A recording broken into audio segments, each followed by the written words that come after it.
Été rejointe par Marie-Hélène Toraval. Bonsoir, Madame le maire, maire de Romans-sur-Isère. Merci beaucoup d'être avec nous. On va parler avec vous de l'insécurité et notamment de la violence des mineurs, parce qu'évidemment, à Romans-sur-Isère, vous avez eu ce jeune de 15 ans qui a été tué à l'arme blanche il y a 2 semaines. On va y revenir dans un instant. La question qu'on va d'abord se poser, c'est elle concerne le couvre-feu concernant les mineurs, parce qu'il y a 2 villes qui l'ont mise en place, Pointe-à-Pitre en Guadeloupe et Béziers sous l'impulsion de Robert Ménard. On a un sondage CSA, CNews, Europe 1 et le JDD auquel les Français ont répondu. Est-ce que vous êtes d'accord à la généralisation d'un couvre-feu pour les mineurs à partir de 23 heures en France? Oui, répondent les Français à 67%, non 33%. Alors, on n'a pas précisé d'âge concernant les mineurs. Il y en a qui parlent de 16 ans, d'autres qui parlent de 13 ans. En tout cas, c'est 23 heures. Les Français y sont favorables. On a posé aussi la question à nos auditeurs, nos téléspectateurs. Faut-il imposer un couvre-feu? Je vous propose d'écouter leur réponse et je vous passe la parole ensuite. Ça inciterait déjà les parents à veiller sûr qu'ils sont à l'heure à leur maison, chez eux, quoi. Voilà. Ça serait mieux. Malheureusement, on est dans un monde où, quand tu dis quelque chose, les gens ne font pas. Donc, tu es obligé de mettre des couvre-feux. Et moi, je suis pour le couvre-feu des mineurs si jamais les gens ils veulent pas, ils continuent à laisser traîner leurs enfants. Là, avec ce qui s'est passé, tu as encore des jeunes de 13 ans, 14 ans qui traînent encore les rues. Après les faits. Tes parents, t'as un minimum de jugeote. Comme on dit, il faut faire quelque chose, quoi. Après, est-ce que ça va faire quelque chose de plus? Ça, on n'en sait rien. Mais au moins faire quelque chose. Déjà, c'est vrai que les mineurs n'ont rien à faire à 23 heures le soir dehors. Un jeune de 13 ans n'a rien à faire dehors à 2 heures du matin. Voilà pour ces réactions recueillies dans le Nord par Maxime Leguet, Fabrice Elsner. Est-ce que c'est la solution miracle, Madame Marie-Hélène Toraval, le couvre-feu pour les mineurs? La solution miracle, je voudrais quand même revenir sur le sondage. Et une des personnes qui a été interviewée disait quelque chose de très intéressant. Elle a utilisé les mots « c'est déjà ça ». Ça veut dire que finalement, c'est à considérer quand elle fait cette réflexion que pour une fois, il y a une proposition qui est faite. Donc moi, en tant qu'élu, je dis, peut-être, sauf que ça ne suffit pas. C'est-à-dire qu'aujourd'hui, si la problématique de la délinquance des mineurs est uniquement sertie par la mise en place d'un couvre-feu, je peux vous assurer que le résultat ne va pas donner grand-chose. Je voudrais revenir aussi sur ce couvre-feu et cette notion de couvre-feu parce que on a... Vous l'avez jamais expérimenté, vous? Moi, personnellement, non. D'accord. Après, s'il y a des résultats comme certains l'annoncent, je veux bien le faire. Mais je voudrais quand même amener une précision. C'est-à-dire que quand vous prenez ce type d'arrêté, ensuite, il faut avoir la capacité de le faire appliquer.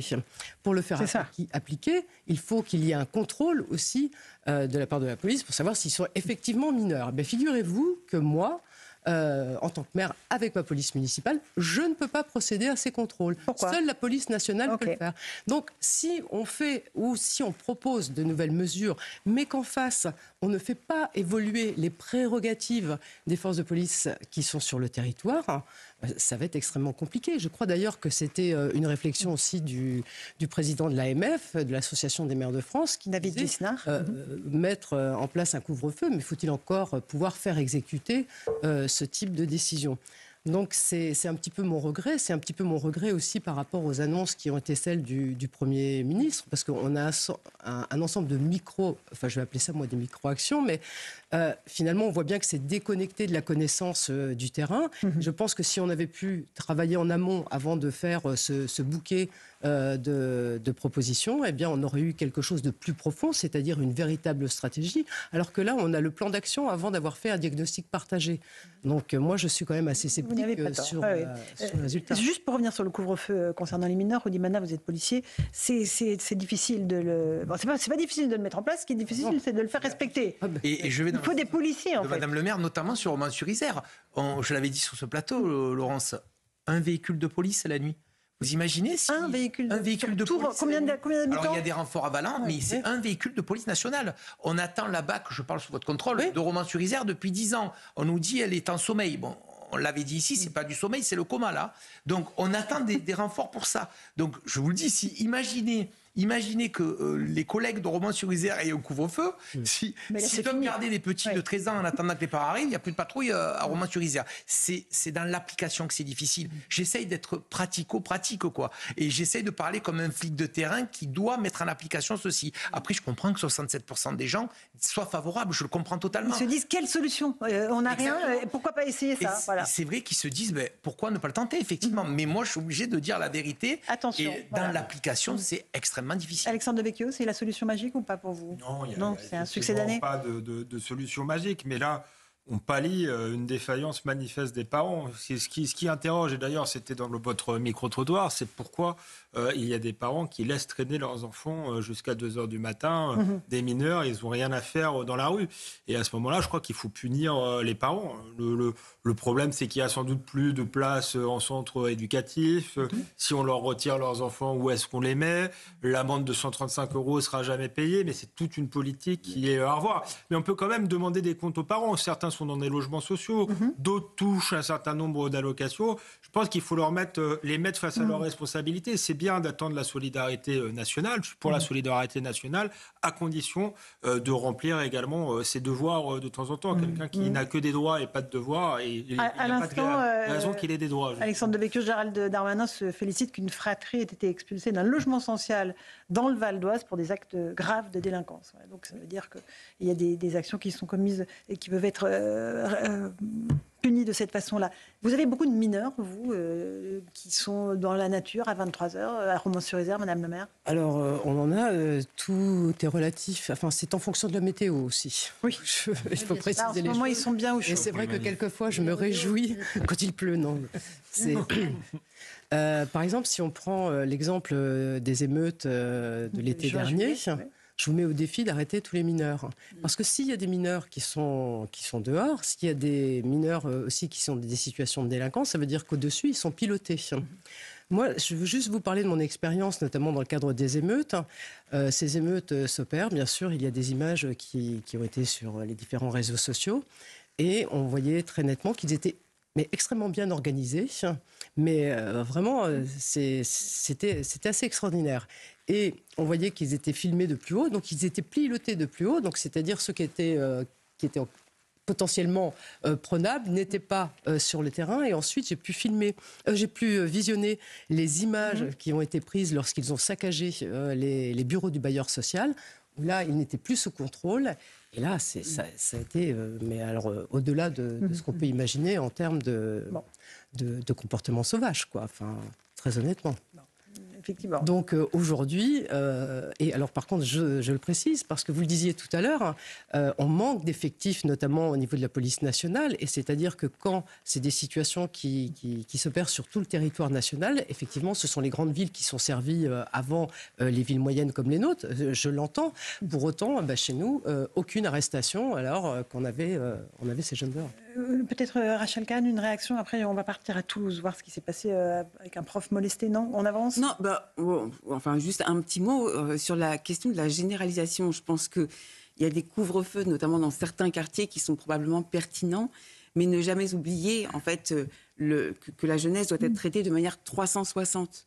Aussi. C'est-à-dire que je suis d'accord avec Alexandre Devecchio qui dit que c'est aux parents en fait d'instaurer le couvre-feu pour leurs enfants, ne serait-ce que pour des questions de santé et d'émancipation de leurs enfants. Exactement. Mais encore faut-il qu'ils soient à la maison et puissent le faire respecter ces ordres-là auprès de leurs enfants. Toulouse, c'est intéressant d'avoir votre avis aussi là-dessus, Madame Toraval, où un professeur de technologie a été violemment agressé en plein cours par l'un de ses élèves hier matin. L'élève a été placé en garde à vue. On a sur place le correspondant d'Europe 1, Charles Lullier. Bonsoir Charles. Qu'est-ce qui s'est passé exactement entre ce jeune, je crois qu'il a 14 ans, et son professeur? Expliquez-nous. Alors, en fait, c'était hier, aux alentours de 11h30, en réalité, en plein cours de techno. Cet élève de 3e gigote sur sa chaise. Le professeur commence à lui faire une remarque. Cela dégénère. Et en réalité, le professeur commence à le prendre par le col, sans pour autant être violent. Et puis, à ce moment-là, l'élève se révolte un peu et lui donne 4 gifles. 4 gifles. Il y a également eu des menaces de mort. « Je vais te fumer », c'est ce qu'il a dit, cet élève, à ce professeur. Alors les autres camarades de classe sont intervenus pour essayer de calmer le jeu. Et puis ensuite, ces élèves ont essayé, en tout cas, d'éloigner l'élément perturbateur de la classe et l'ont conduit à la sortie. Alors cet élève, justement, il a 14 ans, on l'a dit, c'est un élève décrit comme turbulent, pas forcément voyou, il était inconnu de la justice et d'ailleurs il sera déféré demain pour violence et menaces de mort. Bon. Charles, encore un mot, vous avez pu vous entretenir avec les camarades de ce jeune qui a été interpellé et des parents d'élèves qui sont surpris ou pas du tout de l'incident? Oui, alors surtout que ce collège de Bellevue à Toulouse est décrit comme un établissement plutôt tranquille, hein, dans un quartier qui l'est aussi tranquille. Et c'est vrai que les élèves, les parents d'élèves aussi sont littéralement consternés parce que d'abord, ce professeur est apprécié, d'abord par les élèves, puis aussi par les parents. Et puis voilà, hein, c'est vrai que sur place, on ne comprend pas véritablement, c'est l'incompréhension. Alors ce professeur, hein, il s'est vu accorder 2 jours d'ITT. Il y a également un arrêt de travail, bien sûr, et puis surtout une protection fonctionnelle de la part de l'Académie de Toulouse. Merci Charles Lhuillier, correspondant d'Europe 1 dans la région. Madame Marie-Hélène Toraval, maire de Romans-sur-Isère, on voit que la violence est exponentielle en réalité. C'est-à-dire qu'on ne supporte plus rien et on s'en prend à son professeur, aux policiers, aux gendarmes. Alors, je ne vais pas commenter, je crois que je peux le commenter après. Il y a quand même quelque chose qu'il faut retenir. On parle d'un élève qui est perturbateur. Et je m'étais permise aussi de dire à un moment donné qu'on a quand même une problématique sur certains jeunes, une problématique de santé mentale qui se traduit aussi dans le comportement et dans la capacité à pouvoir tenir en place dans un cours. Donc là, en l'occurrence, effectivement, je trouve ça grave. Je trouve que lorsque des élèves, on arrive à mettre... À s'en prendre à leur professeur, c'est extrêmement grave. Louis Dragnel, peut-être des précisions sur cet incident grave à Toulouse. Ce qui est très gênant, c'est que ce sont les élèves qui ont expulsé celui qui perturbait le cours et qui insultait et qui menaçait son professeur. Et ça pose une question, celle de l'autorité, parce que heureusement, il ne s'est, entre guillemets, rien passé. C'est-à-dire que, heureusement que les élèves qui ont sorti le perturbateur, eux-mêmes n'ont pas molesté l'élève perturbateur, parce que sinon, ça aurait été eux qui, aujourd'hui, seraient sur le banc des accusés ou qui recevraient des plaintes parce qu'on leur reprocherait d'avoir agressé leurs camarades violents. Sabrina, qu'est-ce que ça vous inspire, cette montée de la violence ? Ça m'inspire un diagnostic qui correspond à tous l'effondrement, en fait, de la jeunesse, encore une fois, depuis les années 50, où on assiste à une inversion de valeurs. Je ne sais pas si c'est l'effondrement de la jeunesse ou l'effondrement de la parentalité, moi. Les deux, c'est-à-dire qu'on est passé de l'enfant roi à l'enfant tyran, à aujourd'hui l'enfant criminel. On est passé des parents, justement, qui incarnaient l'autorité parentale à des parents qui sont devenus des responsables parentaux, parce qu'il y a aussi des glissements sémantiques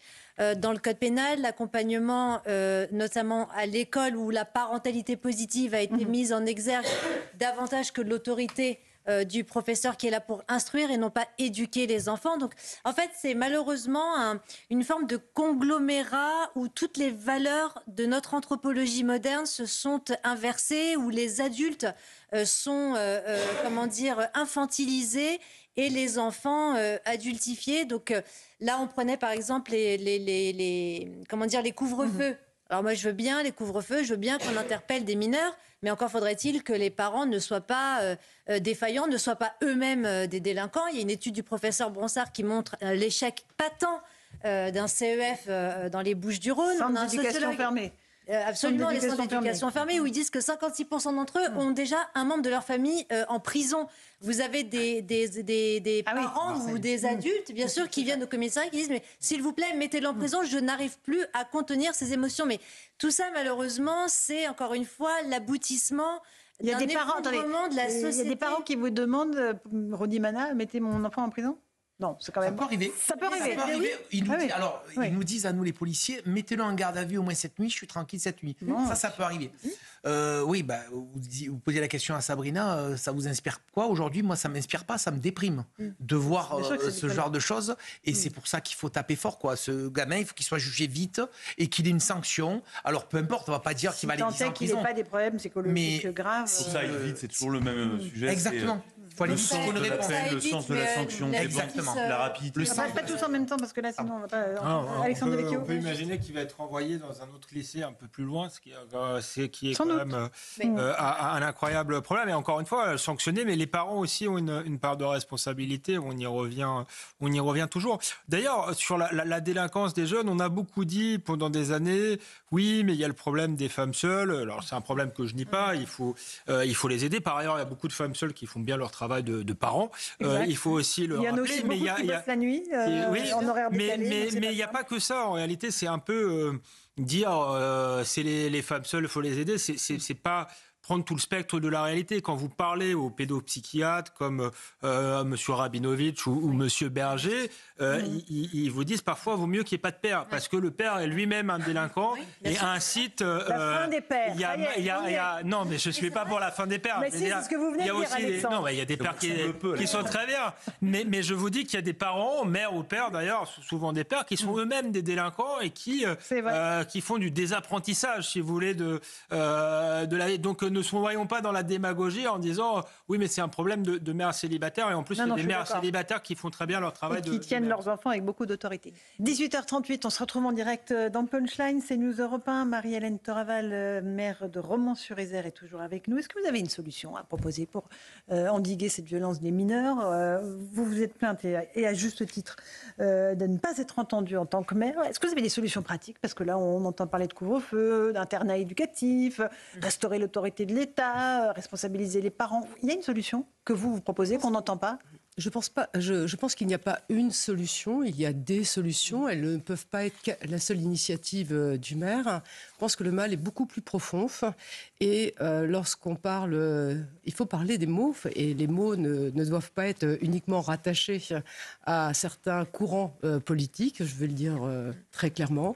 Je pense qu'il faut qu'on soit capable de se mettre autour de la table, de parler d'immigration. Il faut qu'on soit capable de parler d'intégration. Et il faut qu'on soit capable de parler de laïcité.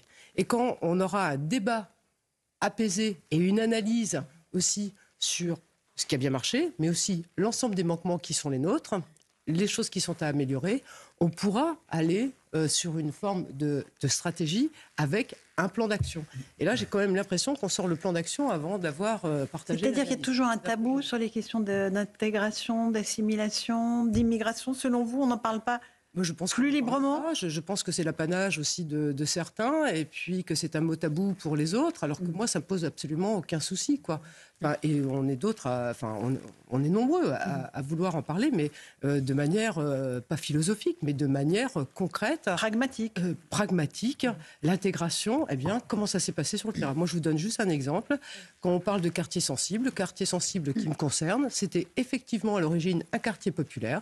Aujourd'hui, La Monnaie. Oui, aujourd'hui, je vous dis que c'est un quartier communautaire. Communautaire, oui, bien sûr. C'est-à-dire parce que l'immigration qui s'est opérée au fur et à mesure, c'est-à-dire que les gens vraiment qui constituaient ce quartier populaire ont eu un parcours résidentiel, donc maintenant, généralement, avaient des objectifs d'accession à la propriété, ils y sont parvenus.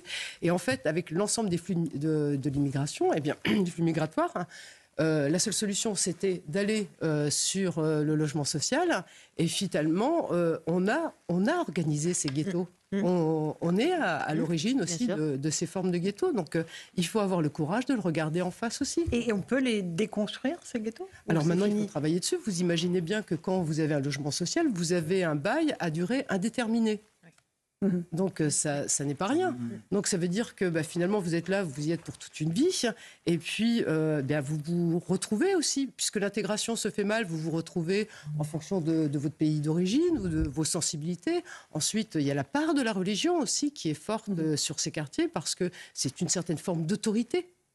Donc, les règles qui s'organisent sur ces quartiers sont carrément, sont vraiment en décalage par rapport aux règles qui sont celles de la citoyenneté, et de la laïcité dans notre République. Qui sont les valeurs de la République. Oui. Un diagnostic clair, encore une fois, Sabrina Medjeber, ça recouvre beaucoup ce que vous nous dites régulièrement sur ce plateau. Tout à fait. Et là, c'est une élue de terrain qui nous le dit. Hein. Oui, absolument. Madame Toraval a une analyse beaucoup plus pragmatique que la mienne, puisque moi, ces quartiers, je les ai quittés il y a 20 ans. Et je retrouve malheureusement qu'aujourd'hui, ce sont les mêmes habitudes, ce sont les mêmes us et coutumes, c'est le même normatif linguistique, ce sont les mêmes codes anthropologiques, ça n'a pas changé parce que vous avez tout à fait raison.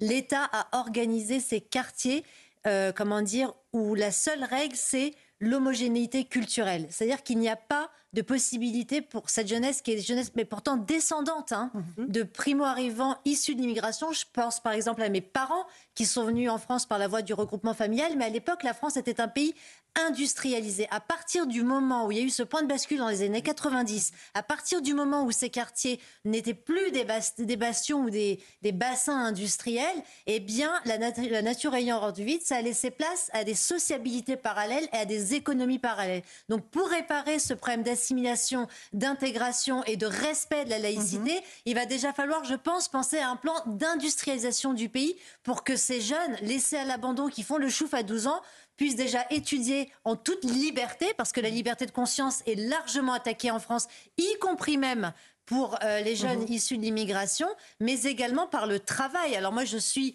par exemple, pour le rétablissement du service militaire, Madame le maire, je vous le dis honnêtement. Pourquoi ? Parce que, comme rétablir l'uniforme à l'école, ça confère un sentiment d'appartenance, ça confère un sentiment de fierté nationale, ça fait, ça donne sens, ça fait corps justement à une vision de l'émancipation de l'élève vers le citoyen qui deviendra un adulte. Alexandre Devecchio, oui, je suis service d'accord militaire. avec tout ce... Oui, le service militaire, je suis pour. Ne serait-ce Non, mais on que peut dire créer- je suis pour, mais concrètement, c'est pas simple à mettre en place.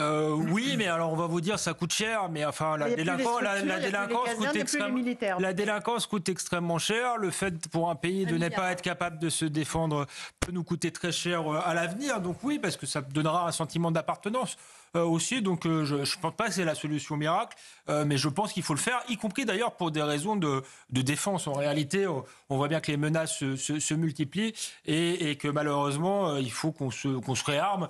Je ne suis pas d'accord avec Emmanuel Macron sur le fait d'aller tout de suite faire la guerre à la Russie. Je pense qu'on n'est pas prêt, mais le fait de se réarmer... Parce qu'il a dit non plus, Alexandre. non, je plaisante. Mais le fait de se réarmer sur le long terme, je pense qu'il avait raison. Le réarmement civique. Le réarmement civique et le réarmement tout court. Ensuite, pour revenir sur l'immigration, je pense qu'effectivement, il faut en parler parce que c'est un problème qui fait tache d'huile, en fait. Il faut bien dire la vérité.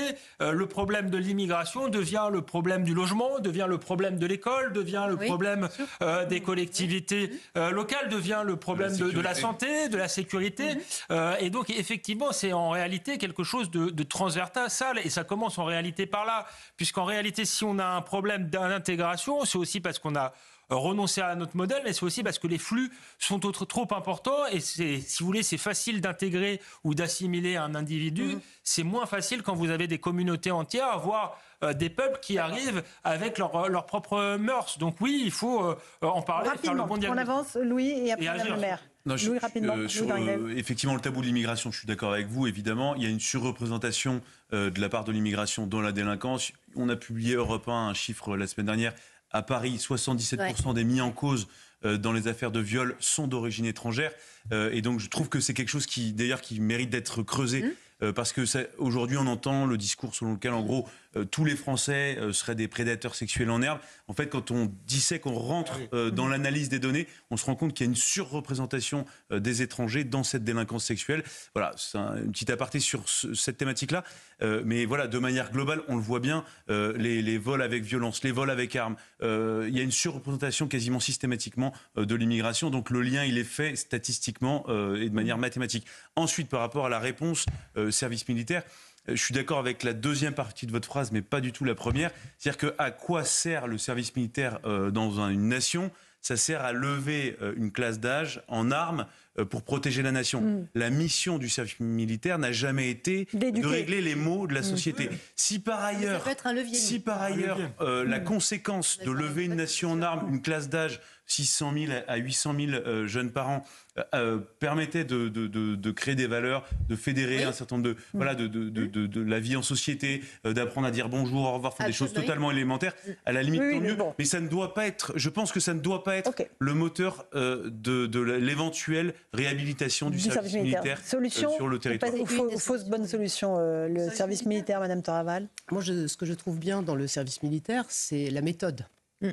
Ce qui est différent de remettre en place le service militaire. Parce qu'après, moi, je me mets... Il y a aussi tous ces jeunes qui nous posent absolument aucun problème. Bien sûr. Donc, quand vous faites... on n'en parle pas. On n'en parle pas. Non. Mais sauf que quand vous leur parlez de service militaire, ils ne sont pas forcément motivés pour aller interrompre leurs études pendant un an pour aller au service militaire. Enfin, je veux dire, si on l'a arrêté, c'est parce qu'on voulait faire aussi professionnaliser par rapport aux menaces. Oui, une armée de métier. Du pays. Donc, par contre, sur les méthodes, je ne dis pas non. Je pense que ça peut être intéressant. C'est un peu aussi ce qui anime les centres d'éducation fermés. Il faut peut-être pousser un peu plus dans ce sens-là. Mais je voudrais revenir quand même sur ce point. Ils ne sont pas en incapacité de suivre des règles, c'est-à-dire qu'ils se sont ils s'autogèrent et ils ont fixé leurs propres règles. Donc là, ils sont à un point aussi où ils combattent le pays dans lequel ils sont. Et ils combattent la nationalité qui est la leur. C'est quand même particulièrement inquiétant. Donc, il y a quand même une espèce de manipulation intellectuelle qui s'est opérée dès le plus jeune âge. Donc, c'est pour ça que je suis un peu contrariée. Enfin, pas contrariée, c'est peut-être pas vraiment le mot qui convient, mais je reste dubitative par rapport à l'ensemble des propositions qui sont faites. Parce que je dis Gabriel faut vraiment aller chercher sur le fond et il faut oser le faire. Et je dis que si une politique de lutte contre la délinquance a pour deadline une échéance électorale, on n'y arrivera jamais. On n'y arrivera pas. C'est une affaire de génération.